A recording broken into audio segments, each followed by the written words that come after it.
राम राम भाई सभी को। तो आज हम लोगों का जो क्लास है वो इस्लाम धर्म पे है। ठीक है, पिछली क्लास में हम लोगों ने वैष्णव धर्म कंप्लीट किया था, तो ये रहा चैनल, सब्सक्राइब कीजिएगा। चलिए देखते हैं आज का टॉपिक। देखिए, आज हम लोग पहले प्रारंभिक जीवन के बारे में देखेंगे हज़रत मोहम्मद साहब के। ठीक है, तो देखिए, इस्लाम धर्म के जो संस्थापक थे वो थे हज़रत मोहम्मद साहब। ठीक है, उसके बाद है इनका जन्म 570 ईस्वी में मक्का में प्रमुख कुरैश कबीले में हुआ था। ठीक है, उसके बाद है इनके माता पिता का जो नाम था वो था, इनके पिता का नाम अब्दुल्ला था और माता का नाम अमीना था। ठीक है, उसके बाद है इनका लालन पालन। देखिए, हज़रत मोहम्मद साहब का लालन पालन उनके चाचा अबू तालिब ने किया था। ठीक है, आगे देखते हैं। अब है ज्ञान प्राप्ति और हिजरी संबंध के बारे में। ठीक है, देखिए, ज्ञान की प्राप्ति जो हुई थी 610 ईस्वी में मक्का के पास हीरा नामक गुफा में हुई थी। ठीक है, उसके बाद है मुस्लिम संवत, जिसे हिजरी संबंध भी कहते हैं, वो 24 सितंबर 622 ईस्वी को पैगंबर की मक्का से मदीना की यात्रा को इस्लाम जगत में हिजरी संबंध के नाम से जाना जाता है। ठीक है, उसके बाद है विवाह। तो देखिए, हज़रत मोहम्मद साहब का जो विवाह है वो 25 वर्ष की अवस्था में खदीजा नामक विधवा के साथ हुआ था। ठीक है, हज़रत मोहम्मद साहब का जो विवाह है वो 25 वर्ष की अवस्था में खदीजा नामक विधवा के साथ हुआ था। आगे देखते हैं। आगे है परिवार और पवित्र कुरान। देखिए, उनके परिवार में पुत्री का नाम फातिमा एवं दामाद का नाम अली था। ठीक है, पुत्री का नाम फातिमा एवं दामाद का नाम अली था। ठीक है, उसके बाद है कुरान का संप्रेषण। देखिए, देवदूत जिब्रियल या गैब्रियल ने पैगंबर मोहम्मद साहब को कुरान अरबी भाषा में संप्रेषित की। ठीक है, उसके बाद है कुरान की संरचना। देखिए, यह इस्लाम धर्म की पवित्र ग्रंथ है। इसमें 114 अध्याय और 6360 पद हैं। ठीक है, इसके बाद है पैगंबर मोहम्मद साहब ने कुरान की शिक्षाओं का उपदेश दिया। ठीक है, पैगंबर मोहम्मद साहब ने कुरान की शिक्षाओं का उपदेश दिया। चलिए आगे देखते हैं। अब है मृत्यु और इस्लाम का विभाजन। देखिए, हज़रत मोहम्मद साहब की मृत्यु 8 जून 632 ईस्वी को हुई। इन्हें मदीना में दफनाया गया। ठीक है, पंथों में विभाजन। देखिए, मोहम्मद साहब की मृत्यु के बाद इस्लाम सुन्नी तथा सिया नामक 2 पंथों में विभाजित हो गया। उसके बाद है, देखिए, सुन्नी पंथ। सुन्नी उन्हें कहते हैं जो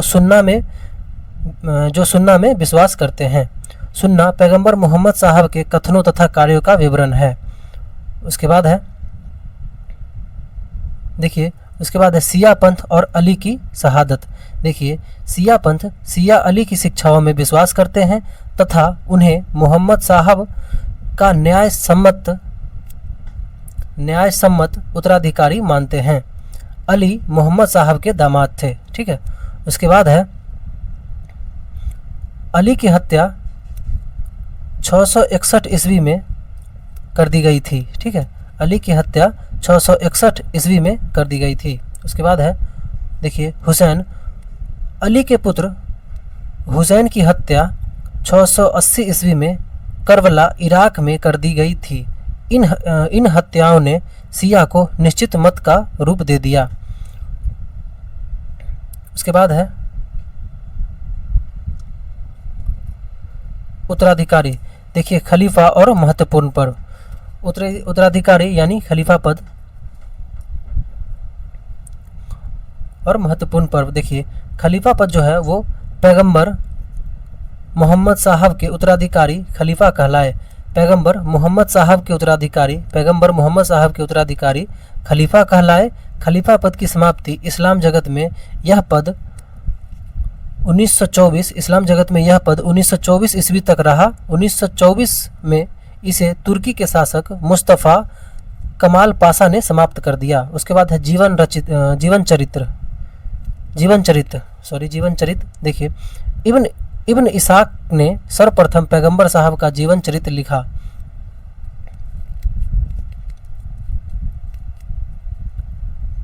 ठीक है, उसके बाद है पर्व। देखिए, मोहम्मद साहब के जन्मदिन पर ईद ए मिलाद उन नबी पर मनाया जाता है। मोहम्मद साहब के जन्म पर ईद ए मिलाद उन नबी पर मनाया जाता है।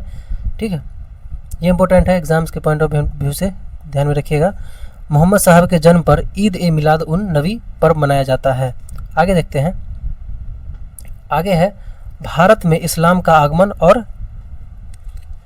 किबला। देखिए, भारत में आगमन सर्वप्रथम अरबों के जरिए हुआ। भारत में आगमन सर्वप्रथम अरबों के जरिए हुआ। 1712 ईस्वी में अरबों ने सिंध जीत लिया और यहाँ इस्लाम का एक महत्वपूर्ण धर्म बना। उसके बाद है किबला, विशेष नोट। देखिए, नमाज के दौरान मुसलमान मक्का की तरफ मुंह करके खड़े होते हैं। भारत से मक्का पश्चिम की ओर पड़ता है। मक्का की ओर की दिशा को किबला कहा जाता है। ठीक है, मक्का की ओर की दिशा को किबला कहा जाता है। ठीक है, तो ये था आज का क्लास, इतना ही। तो कैसा लगा आज का क्लास बताइएगा। मिलते हैं आपसे नेक्स्ट क्लास में, तब तक के लिए बाय बाय।